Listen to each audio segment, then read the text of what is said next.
গত ভিডিওতে আমি দেখিয়েছিলাম কিভাবে পকেপে কার্ডটি ফ্রিতে নেবেন এবং কিভাবে সেখানে ডিপোজিট করবেন।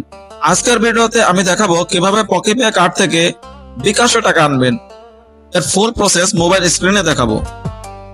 এর আগে আপনি যদি আমার চ্যানেলে নতুন হয়ে থাকেন তাহলে আমার চ্যানেলটি সাবস্ক্রাইব করে পাশে থাকা বেল আইকনটি বাজিয়ে দিন। So let's jump into the tutorial. First of all আমরা বিকাশ অ্যাপে ক্লিক করব, এরপর পিন দিয়ে ভিতরে প্রবেশ করব। আপনারা দেখতেই পাচ্ছেন আমার অ্যাকাউন্টে 470 টাকা আছে। এখন আমি আপনাদেরকে 100 টাকা ডিপোজিট করে দেখাবো। এর জন্য প্রথমেই অ্যাড মানি অপশনে ক্লিক করব। প্রথমে আমরা এখান থেকে অ্যাড মানি অপশনে ক্লিক করব, এরপর কার্ড টু বিকাশ অপশনে ক্লিক করব, এরপর এখান থেকে ভিসা সিলেক্ট করব। এরপর আমরা যে পরিমাণ টাকা বিকাশে আনতে চাচ্ছি সেই পরিমাণটি এখানে বসিয়ে দেব। সর্বনিম্ন 50 টাকা বিকাশে আনতে পারবেন। আমি যেহেতু 100 টাকা নিয়ে আসবো এই কারণে আমি এখানে 100 টাকা বসিয়ে দিচ্ছি। এরপর এখানে ক্লিক করে নতুন কার্ড যোগ করুন এই অপশনে ক্লিক করব। এরপর এগিয়ে যান অপশনে ক্লিক করব। এরপর আমরা এখানে আমাদের পকেপে কার্ডের নাম্বার বসিয়ে দেব। এরপর এখানে আমাদের কার্ডের মেয়াদ দিয়ে দেব। এখন আমরা পকেপে কার্ডের যে নাম দিয়েছিলাম সেই নামটি এখানে বসিয়ে দেব।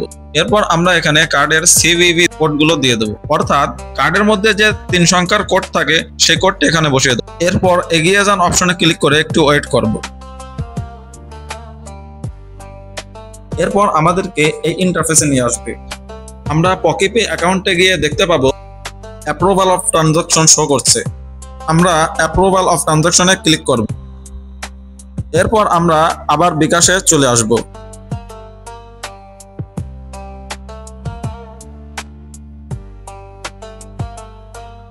দেখতেই পাচ্ছেন আমাদের বিকাশে কিন্তু পেমেন্ট অলরেডি চলে এসেছে।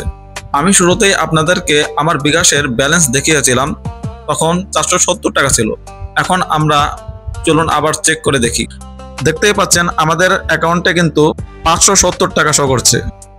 এখন চলুন পকেপে অ্যাকাউন্টটি আপনাদেরকে একটু দেখাই। দেখতেই পাচ্ছেন পকেপে অ্যাকাউন্ট থেকে কিন্তু আমাদের ব্যালেন্স বিকাশে ট্রান্সফার হয়ে গেছে। এই ছিল আমার আজকের ভিডিও। আপনি যদি আমার চ্যানেলে নতুন হয়ে থাকেন তাহলে আমার চ্যানেলটি সাবস্ক্রাইব করে পাশে থেকে বেল আইকনটি বাজিয়ে দিন। যদি ভিডিওটি নিয়ে কোনো প্রশ্ন ও মতামত থাকে জানিয়ে দিবেন। যদি ভিডিওটি ভালো লেগে থাকে তাহলে অবশ্যই একটি লাইক করে দিবেন। যদি চান ভিডিওটি শেয়ার করতে পারেন। সবাই ভালো থাকবেন। আসসালামু আলাইকুম।